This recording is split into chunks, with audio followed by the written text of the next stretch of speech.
Salad or Dolly, threw a great party. We all drank Bacardi, it got kinda gnarly. We're light as a feather, we're tougher than leather. Together we're weirder together.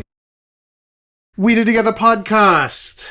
I'm Ben Lee. I'm Ione Skye. How you doing, babe? I'm pretty great. We are in our bed. Again. And we have invited a third into our bed for this podcast. And it's, I feel like it's actually going to bring us closer. Well, yeah. That classic husband line, isn't it? That's funny. So we have my dear friend and current tour mate, Sally Seltmann, in bed with us. Hello. Hi. How are you? Yeah, really good, thanks. Yeah? The tour's going good?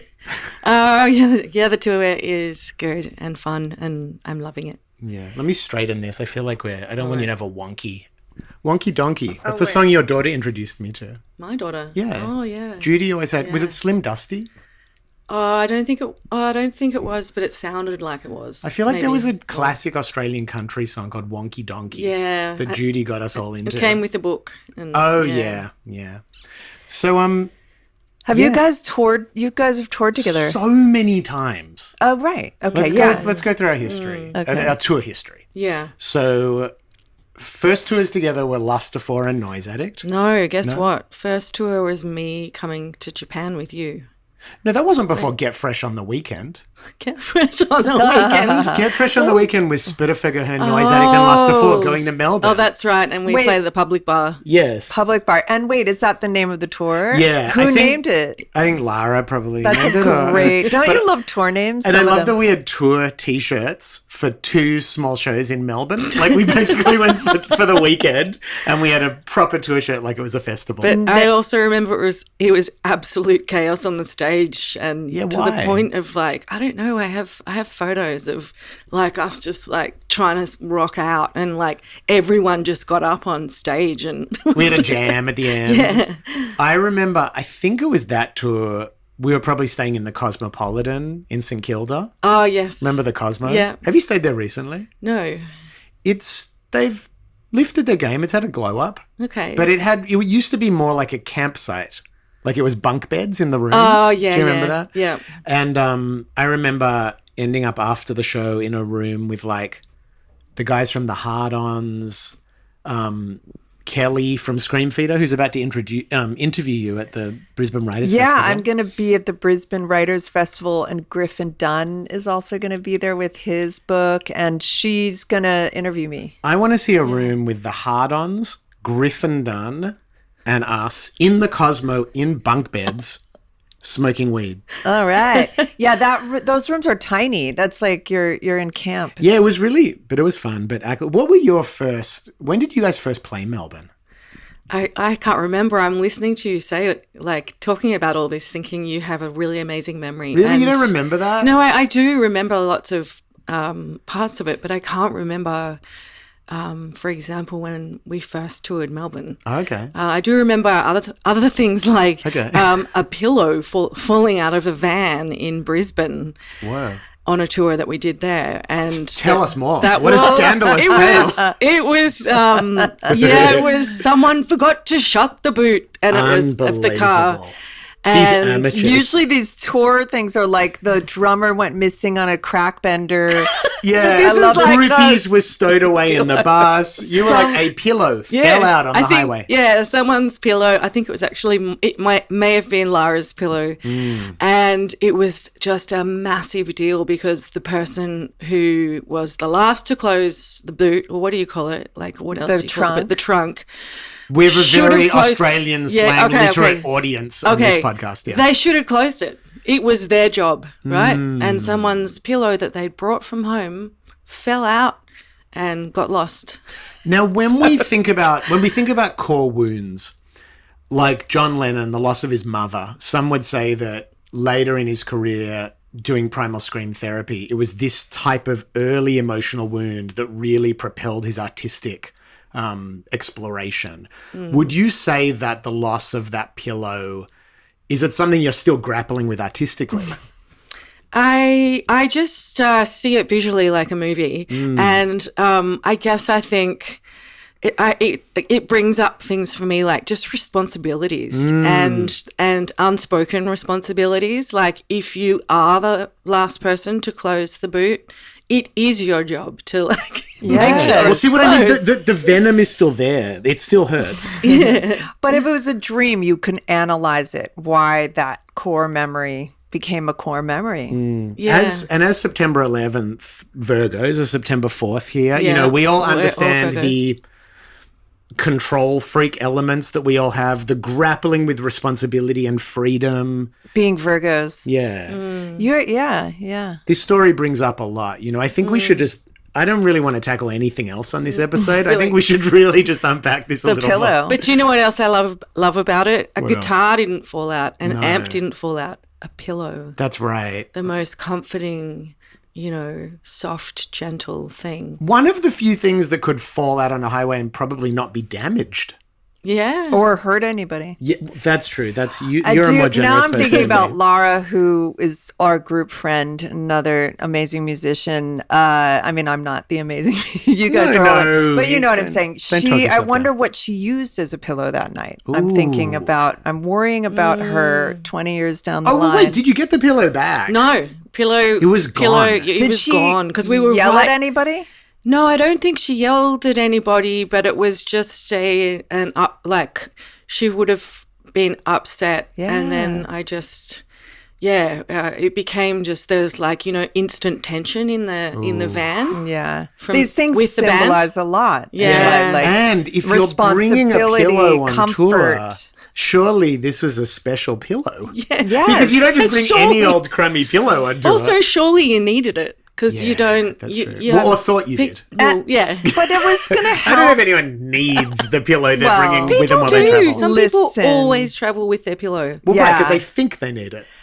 Well, no, Thinking you need it probably doesn't that also mean you need it? most people need a pillow. I only know one person who doesn't sleep with a pillow. Hang on, I'm not suggesting she didn't need a pillow. I'm just saying, her did she pillow. need that A pillow? lot of Every people- hotel you go to has a A lot of people, pillow. like, if they're doing a road trip, and sometimes on the plane, they want their own Oh, pillow right. with them. Oh, got And they you. can't sleep properly unless they have their Hmm. own pillow. I thought this was for a tour bus, which I would think, oh yeah, like you know, sometimes people bring their comforting Oh, yeah, things yeah. for a tour No, bus. this- There were no this was- Sydney indie rock bands in the 90s taking tour buses to Brisbane. Or This is a van. strictly A van, I just thought it was van. for the van, but if Yeah. it's for the hotel, no, it would be for the hotel. that's Kathy Hilton. You know, she brings pillows, but this particular type of pillow. I forgot the name of the company. It's like very preppy, very fancy. Ioni's got a special new pillow. I'm actually sitting on it right now, and it's carved. It's like carved out for your head a little bit. Or something. It's for Oh, it goes like snoring. this. It's for got something snoring. like It's that, for yeah. snoring, but then Ben doesn't want it. You don't chronically snore, but this pillow is meant for that. But I'm using it because it's got I like it. Hmm. I'm making it work for me because I bought it. That's good. Do you ever do that where you're just like, I don't want to waste this? Yeah, But it's called I like gaslighting yourself. Like you have to do it to like justify a purchase. Yeah, it's But kinda also like- these were the days, the 90s, you know, people are very nostalgic for the 90s, but there isn't much talk about the era in terms of pillow technology. I feel like pillow technology really started accelerating in the 2000s. Oh, yeah. Like in the 90s when you had a pillow you liked, it was just I some know. squishy pillow that you liked. I know. And then it suddenly got into all these designer pillows. And Yeah, stuff. well, I can just say the hotel I stayed in not last night, the night before. So they'd gone this extra level where there were 2 pillows piled on one side, 2 on the other side. Each pillow, one said it had embroidered in cursive, firm, and then the other one, soft. And I just thought, that's like, you know, usually they don't do that. Is I love that. Right, they don't embroider it. They don't embroider They go it. with a regular They label. don't embroider Yeah, it. yeah. They just chuck the pillows there, and you're Yeah. the one to determine whether Yeah. it's soft or hard. Now, I think if we are discussing the horror show that was the Newcastle Hotel pillow situation, is that what you're talking about? Or are you talking about Potts no, Point? I'm talking about Potts Point. Okay, I wasn't there. Yeah, in no. Newcastle, though, they Oh, did yeah. something, you would have hated this. They had long pillows. Oh, yeah. They were like extra long pillows in short pillowcases. So you had like a good 10 or 15 centimeters of pillow sticking out the side, nothing between me and whoever had previously slept on these pillows. Wow. And plus, they're extremely ugly, I find. Yeah. The shape of a long pillow, that's just wrong. Yeah. But you don't mind the girth. It's more the length that offends you. Unless it's one of The those length. really long ones, like, you know, the ones like in England, but that's more a decorative, the one that goes the whole length. Oh, like almost like a bolster. yeah, like that's a Those long- like- can look kind of cute. Decorative. Sort Decorative. of. Yeah, No, not for these are sleeping. like, yeah. Not for sleeping, but yeah, that's right. I know what you mean. Has your creatively, you've worked in so many different, you've written songs, written books, written like visual art. Can we call you a multi-hyphenate? Do you like that phrase? Is that like a slushy? Yeah, exactly. Just lots of hyphens or slashes. Yeah, you can call me that, Do you like 'cause- that? So you're not attached to you're not a purist who's like, I am a songwriter first and foremost, or you are? Yeah. Oh, no, I'm not. I say I'm a singer-songwriter now, but then I also, I'm an author, and then I'm also a Yes. composer, and then Yeah. yeah. But the So- visual, you don't do much visual art anymore. When I No, met you, I were know doing I was a lot, doing yeah. art. Yeah, no, I don't know. I just found music was better for me. Yeah. But do you, I guess my question is like all of these fields that you've worked in, there is a unified Sally Seltmann aesthetic. Do you know what I mean? Like it feels like it's all part of a body of work. How would you describe that aesthetic? Like what is the Sally Seltmann world? Okay, I'll just throw some words out. Okay. Angel voice, Ooh, lipstick, wow. dreams, Okay. gentleness, and emotions. I love all That's of it. those. Amazing. I would suggest there needs to be one word in though that also needs to be added that has to do with like strength or courage or something because really? you have a boldness to you Okay, too, right? yeah. You don't have to add it. I would just suggest No, it. yeah. Because I Do you know don't what want I to. mean? I Like, don't it's want not to sound too girly. I It's don't like- want to sound too flimsy. No, Like, I think I was so happy about the things you said because it's doesn't need to be flimsy. That doesn't mean flimsy, actually. I was So really happy with what you disagree. just said just then. Yeah, Do you like what right? I just said? No, that's and why also I lipstick. said what I said. A 'cause I lipstick didn't, is not flimsy. Yeah. I didn't Yes, like so- what you said, so You I didn't like said what I that. I said, think no. there's strength and boldness in the things she said. Now, is an angel voice, is that how you would describe your own voice or how others would describe your voice? Okay, I'll tell you the story of Angel Voice. Please. Is my friend. My friend was setting up access for me and some other people just for a sort of, I won't say what it is, but it's just like, it's it's not pornographic, but it's just like I don't think a glory it's hole a- is pornographic. it's just for, like a streaming thing, right? And so she was going through quickly. She had to do what's our username, what's our password. And then she came to me, and she's English, and she just went, Sally, for you, I did Angel Voice. Like, that's just what she put for me. And I was like, oh, I love that. that's really sweet.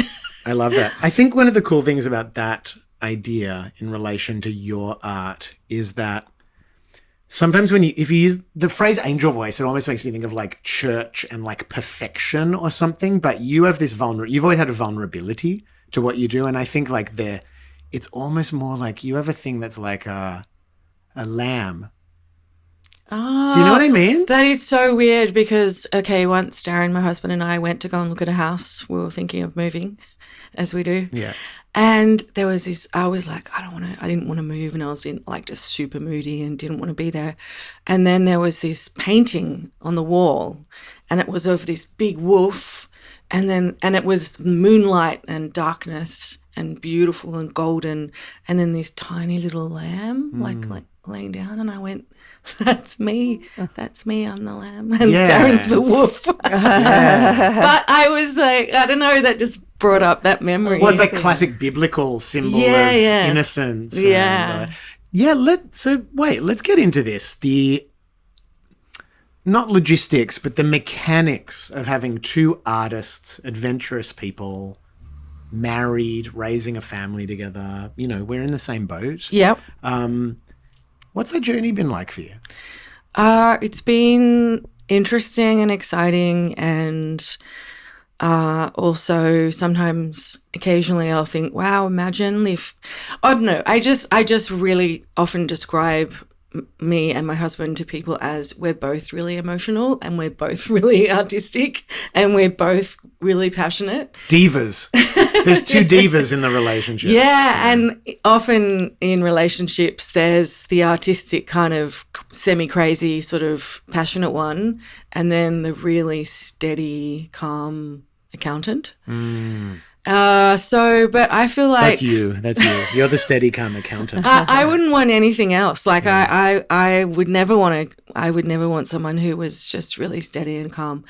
I'm happy with what I chose. Oh, good. You're going to stick with it. Yeah, that's good. Good choice. Yeah. How do you find it? I know. Yes. It's someone the same for both was of talking us. about, because I just take it for granted that people are the way we are because we're both artists. So I just sort of think, well, probably someone who has a more quote unquote straight job or who's a more straightforward type.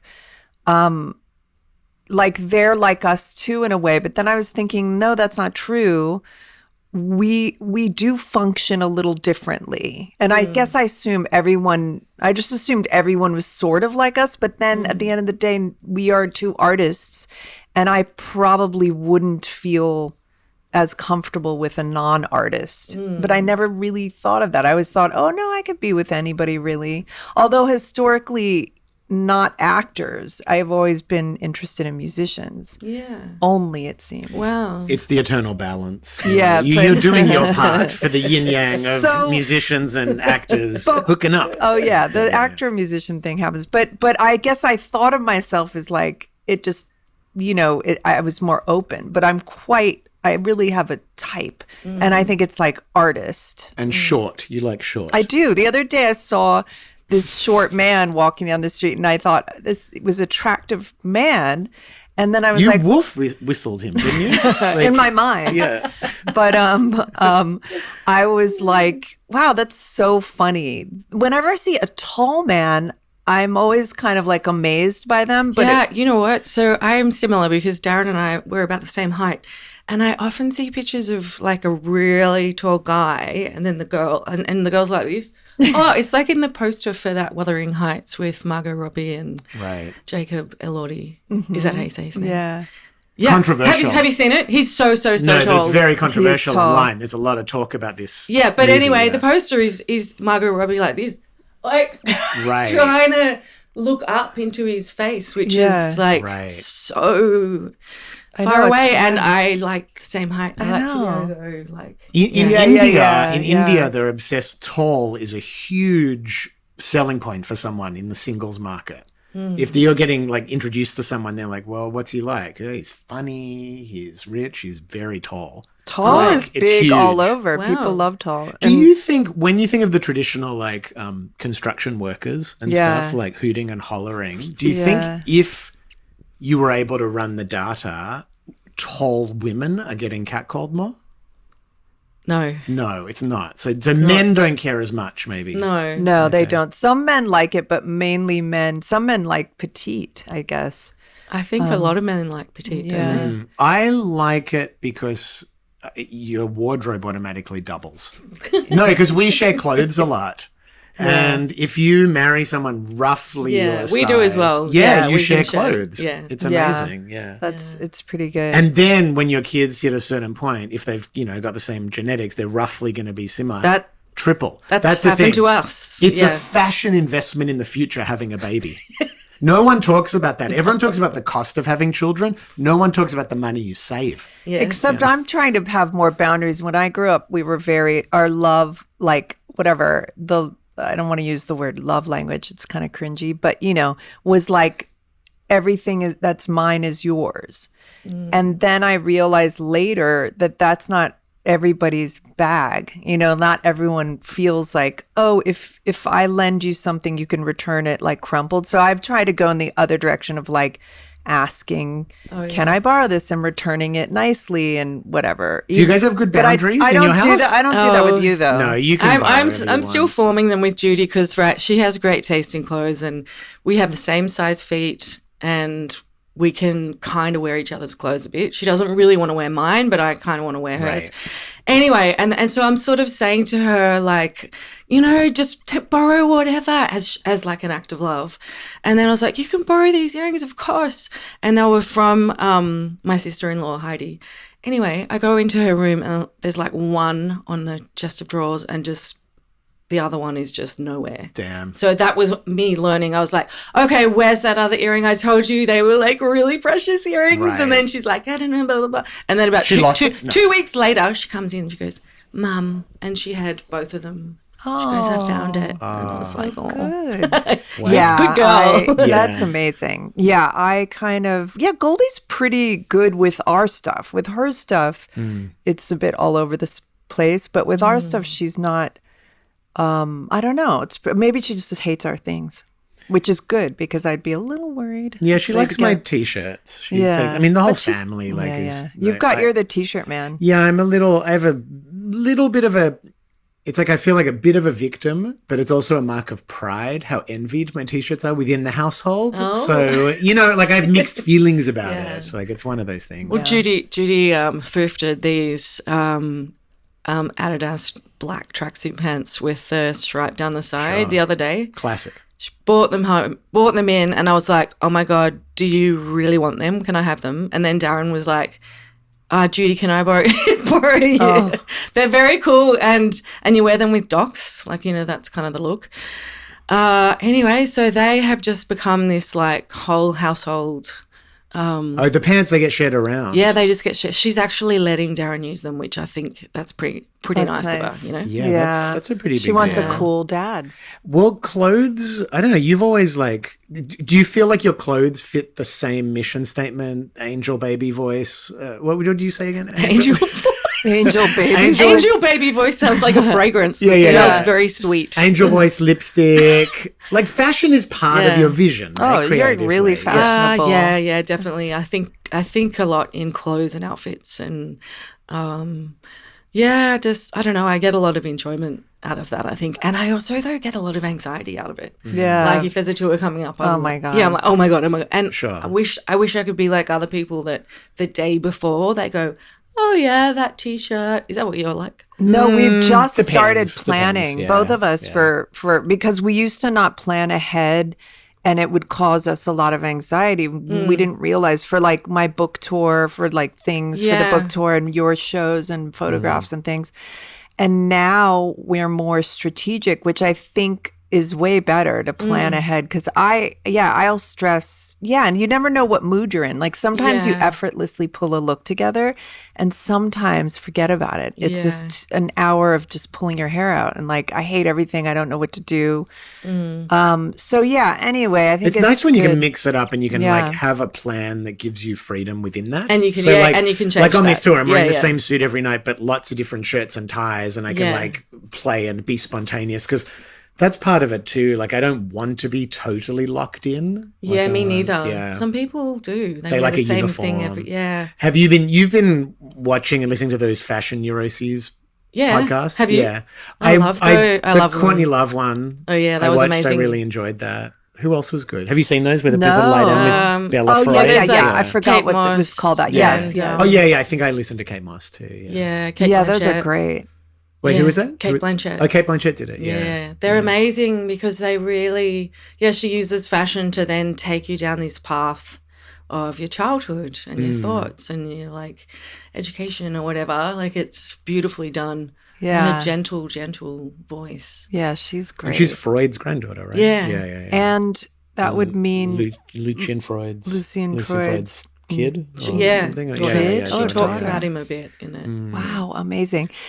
Sometimes our family will be so into outfits that we're into the look of something and then we won't do it. So what I mean is with like Kate or Goldie, like getting the look together to go along with what it is, like whether it's not horseback riding, let's just say that's not something that we would have done. Like that would be something you'd get the most perfect look together, or even tennis, and then kind of may or maybe not even do it, but just like fuck the activity once you got the outfit. all about the Yeah. outfit. It's like the outfit Yeah. to go to do something. I think clothes, I'm so into them. How important to you is recognition and credit for your work? Like, you have this new song that you've been playing on tour. Yeah. And it's about fame. Do I want it? Yeah. And I'm curious how you reflect on that. Like, how important it is to you to get recognition? I think it's important for me, but not. Well, usually, I think the most important thing for me is to be able to express myself, and just to be able to create and express myself. But I do want to have a fan base. You know what I mean? I do want people to go like at this show, especially with you, because I'm supporting you. And not everyone will know who I am, but I seek out the people that are like singing the words and like loving it. So I do want that. But I guess I don't want it as much as I used to. And also, I don't know, like I maybe because I just never got it. So I'm like, Never got it in an industry sense, you feel like having a hit or something? Or? Yeah, well, I only got it on a little level, and that's kind of okay for me. But yeah, I don't know. I thought it was also just a provocative line in a song. Do I want fame? Not really. Yeah. And it just makes people think, do I want that? You know? Yeah, totally. I like to make people sort of feel semi-uncomfortable sometimes September with my lyrics. 11, baby. But you experienced massive success indirectly through the Feist song. I mean, you wrote one of the biggest like alternative hits of that era. Was that complicated for you, experiencing that sort of, it was you and it wasn't you? You know, what was that like? Yeah, it was, it just felt lucky, and like I felt so grateful because everyone, it's true, like that hardly ever happens. I basically said to her, do you want to sing one of my songs? And we recorded it into a laptop on the tour bus. And then suddenly it became like a top 10 hit in about 5 countries. Amazing. That doesn't happen to many people. So I felt kind of guilty in a way, like, oh my God, I can't believe this has happened. But I did really feel, I guess, kind of proud of myself as a songwriter. Like I thought, oh wow, like, you know, I can write songs. Totally. Yeah, but I sometimes people would say to me, oh, don't you wish you kept it for yourself? And I think, no, I don't, because it would have taken a different path. And it was the right thing to give it to Feist. Those people are insane. Literally, like, anyone who doesn't realize how hard it is for a hit to actually happen and how stacked against you the odds are, to second guess when it actually does happen is, you know, that's not good. Mental clarity. Yeah. Also, you still get props. Like when I think about all the people who write hits, like, or work on big hits, they're still stars in their own right. Like some you don't know about, like Allie Willis, like you might know, but like Mark Ronson, or I don't know. There's so many people that I don't know. Well, he produces, but then other people and writes. So, you know, they still seem like. I don't think of it as any less just because they didn't sing it. No, they just don't get the glamour. They don't get that. They don't get like, you know. But they get like you're just like, ooh, it's kind of like impressive in a whole different way. Well, I was just going to say, so when we lived in LA like 10 years ago or so, that was the place where I was most appreciated for writing that song, because there's so many people in the entertainment industry. And they're like, oh wow, they realize what you just said before. Like it's really hard to get like that. And in Australia, I feel like people are like, oh, like, cool. You know.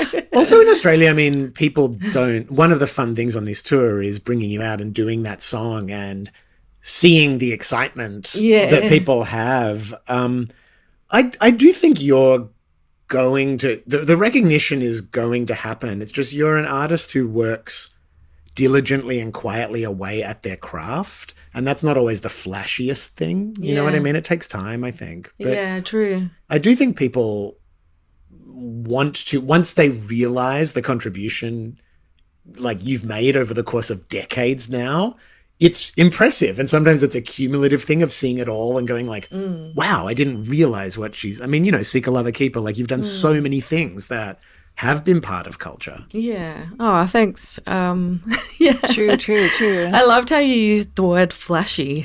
Well, you know what I mean? Like Yes. like having a song like, say, Royal Otis, or like a band that like does a live at the Wireless and it goes internationally huge. Like that's a flashy entry point for a musician. Writing a song for someone else where your name isn't out the front of it, that is a more, you know, it's like a worker bee. It's someone in the background. Yeah. Mad genius, Svengali. You know. I wanted to talk about the ARIA Awards because the nominations just came out. Yeah. Have you won an ARIA? I have not won an ARIA, but I've been nominated once for New Buffalo, like my first kind of, that's the name I played under. And then Seek a Lover Keeper, I think we've been nominated a couple of times. But yeah, I haven't won one. Do you but care? Yeah. Well, I who don't care. doesn't I want don't to? care, but I have a great memory of when, because Darren, my husband, was, you know, in the Avalanches and helped like create that first record of theirs. And they got nominated for about 7 ARIA awards, and I was his girlfriend, and I didn't really have my own music up and running then. But I just remember it was like the girlfriends were like, we were like dancing, and then I tried to get on TV when I was sitting next to him. And then I was like, that was embarrassing. Fun. But then I did get to a point where I was like, it made me feel really driven to do my own music and to get somewhere. Also a little healthy competition almost in the marriage. Like. Super. Yeah, I'm competitive and I'm from a large family, and, you know, we had to try to stand above the other siblings to try and get attention from our parents. Right. Yeah. So I am competitive with Darren. Is he competitive with you? No, but he and I get jealous when he sometimes if he works with someone else but then he said he actually likes it when I get jealous because it means I still like totally want him. Oh God, you know what I mean? marriages are so complicated. I love that. I know. It's so random, the people. Like, there was only one time recently, there was a woman over you were playing with, you were doing a song with in the living room, and I was like in the bedroom working on something, and I was like getting really grumpy. Are you talking about this like 6 years ago in LA? Yeah. But she's finally bringing it up. no, but it's weird She's because not I even was in just music like, anymore. no, but I was just like, it's random. It's also when we were first dating, I wasn't jealous of Claire Danes. Like, I just was, I don't know why, because I could be. She's an actress and you were with her for so long. But there was one girlfriend after, which wasn't even such a big deal. But it's so random, the people that like, I would be like, hey, why do you still have that picture of that girl? Yeah. You know what I mean? Like, it's so funny what kind of ticks you off once in a while. Like, and the things that probably should It don't. is so interesting, and it's out of our control, and it just kind of burns in you like a fire. Like, you know, those sorts of feelings. Do you have anyone's career, particularly aside from Darren, that you feel particularly jealous of your peers? I'll go first, just to make you comfortable. Okay. No, just to say, kind of make the podcast interesting. No, I'll just say, Yeah, like, go first. I've always been with Missy, we've always had right. a little bit of a competitive Yeah. thing where I've always said, I'm very jealous of just her commercial success and how much money she's made, but I've always gotten the feeling that she's jealous of how much fun I have. In my career. Have you ever asked? We've talked about it. Okay, You know, but there are things about each other's careers that I think that's natural. Like, Even when you went up with her, Missy Higgins was playing recently, doing her 20th anniversary of her album, and you came up, and it was funny because I knew that you guys had a healthy competitive thing in your friendship, and she said something on stage. well, she's a very competitive. I think most people who are successful Yeah, are they are. competitive. I know. It was It's what not I a- tell but we're not my- allowed to talk about it. It was Yeah, not it's- Unless you're a like, rapper. It was a funny thing what she said, but it was she acknowledged that you and she had been It competitive. felt healthy. Yeah. It felt healthy that she admitted it. You know, Yeah, It's because like- I think you can be competitive and it's not necessarily really negative. No, that's why It's sort of like you're they're inspiring you to be like as good as them, or you know, totally that sort of thing. Yeah, like I've also like Jenny Lewis, like she's lifted her game several points of her career that I've felt envious of, how she's executed that. I've noticed with jealousy that the jealousy is often when something is similar enough to you, or you feel like, because when something is like so, like you worship it to such an extent, like your favorite, whatever, I don't know, the Stones or something, you're not gonna, it's like when something's of this, Meryl Streep, when I see I'm not jealous of Meryl Streep because I'm just like, oh, well, this is something that's just this thing that's of another level, but it's often something that's kind of, maybe kind of, you know what I mean? I do. In your scene or something, or something. So there, did we set the scene for you enough? You set the scene. Who are your enemies and foes? No, I can't really think of anything. And I also, of anyone, I don't know. I think it scares me to even say someone that I think might be. So I think I have to pass. For sure. Hey, her tactic, who's the interviewer? Barbara Walters, I think.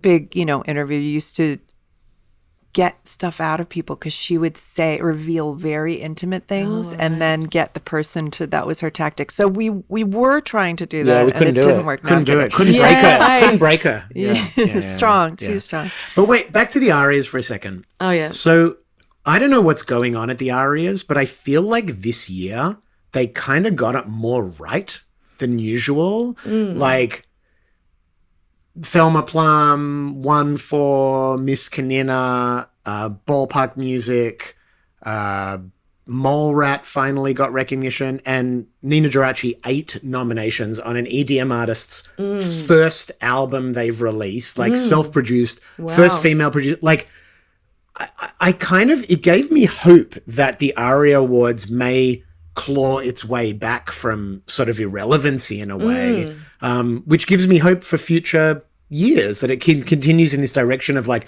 not just recognizing commercial success, but actually innovation and making culture interesting. Yeah, totally, because it does feel like it has been all about commercial success, doesn't it? Totally. And there's a few, it's okay to give like Kylie and Missy and give people like, they're almost like the, no. But I mean, it's great. Like you need people that are like almost like the blue chip stock of the industry because they keep it afloat. Like if Ed Sheeran wasn't touring at that's money that's being injected into the industry, and Taylor Swift. So like those things are good, but you do want to see recognition going to people that are more left of center thinkers too. That's what I think. Because the first thing I noticed was there was a lot of, it's not called world music anymore, but in the ARIAs, it wasn't just white people. So there was first an opening in that direction, I noticed like a couple of years ago, right?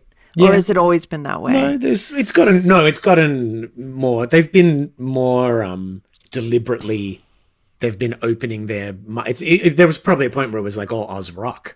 Right, in like the late 80s or something like that. But no, the next phase is actually thinking about age, not just young people, and thinking of also, like you're saying, not just people who are doing it in the same commercial lane. So it's like you get different cultures, which has been happening, but now think of people who are a little older or not, like just that are or really, really young and self-produced. Totally. So opening it up, that's sort of what you're saying. That's good. I feel it. That is good. How do you feel in general that the Australian music industry has been a healthy place for you to develop as an artist?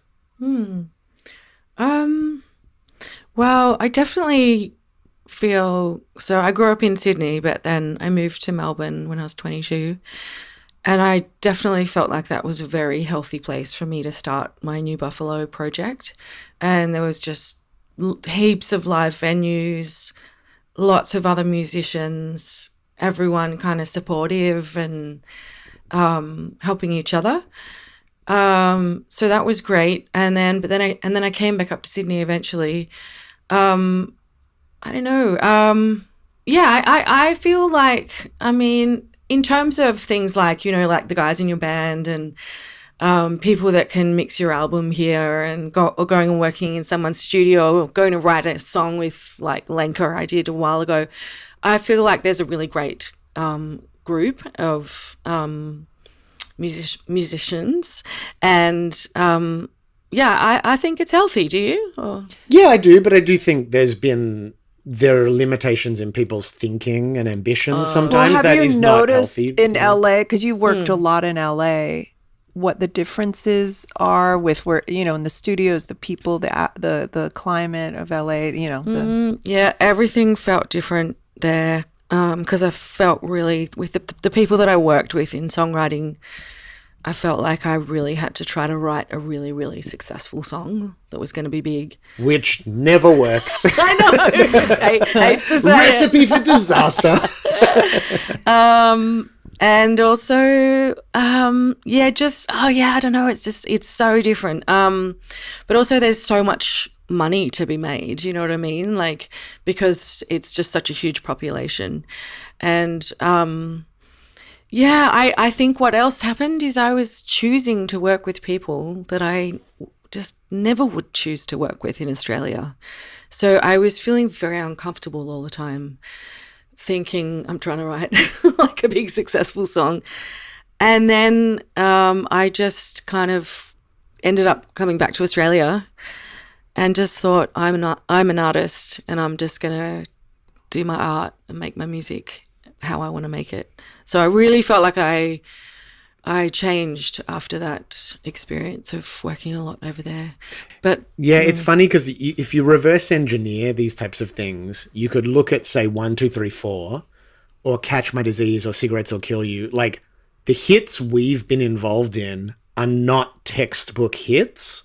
So they're really, to me, it's sort of like the universe was saying, oh yeah, your greatest success is going to be when you follow your individuality. Yeah. Yet there's a temptation to kind of follow the money and think you could translate that into a more conventional form of pop success, which I guess works for some people, but didn't particularly work for either of us. Yeah. Also, I didn't really get a lot of enjoyment out of it, and I get a lot of enjoyment out of doing my own thing and thinking, this is my idea. This is what I'm going to do. Yeah. I feel like there must be a difference with co-writing that just, you can't even do that rule, like pretend you're just alone in your bedroom at 14 making music. Yeah. It just seems to suck the life out of something. I don't know. I just see you guys do these co-writes sometimes, and 9.9 out of 10 times they don't seem to come out with something that you're happy with. You generally end up with a MP3 in your iTunes folder that no one's ever going to hear from co-writing sessions. When I see videos of like NWA or like even like Mark Ronson and whoever, Gaga or something, and they're all like hyped and like by the music, but that's when they're recording an album. No, sometimes they're writing, but there is a world, that is a world that is very elevated of people that are very good at getting in the studio under high pressure and crafting hits. Yeah. That's Crafting is a good word to use for like right hits. Because you guys I've seen do high pressure situations, like standing on a stage in front of so many people and being relaxed and professional at the same time. And we've written songs, like we've written songs together and it's fun, but not under the pressure of like, you need to write a top 10 song. No, that was just like for just fun. enjoying writing a song together. Right. Yeah. Okay. So how have you been writing? What have you been writing? What's coming out? Well, I have a new single out and it's called Shirt with Pussy Bow. And it's based on when I went to art school after high school.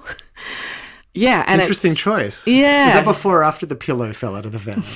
It was probably during. Oh. But yeah, it's just really a celebration of creativity and expressing yourself, making art, whatever the art is, and emotional. Just letting yourself be emotional and. How excited were you when you realized you were going to actually put out a song with pussy in the title? Really excited. Yeah, because I didn't know what to call the song. And then, but there was the lyric, there's a lyric in the song that is, watch me leave the dark room in a shirt with pussy bow.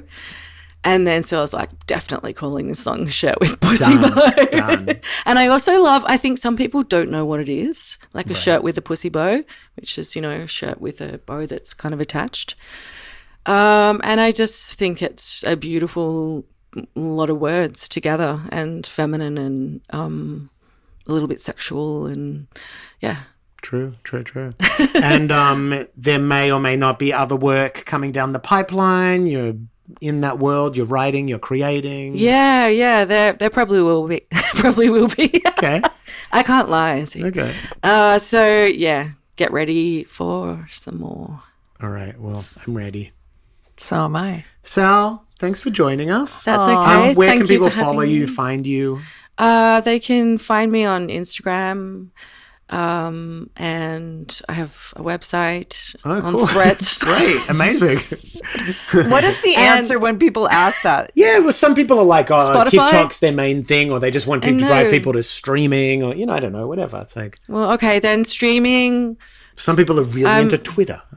Oh, yeah, no, I kind of got off that. Yeah, Instagram or streaming Yeah, is where to yeah, find yeah, you. yeah. Or your website if they want to see what you've done with the Wix and Squarespace platforms.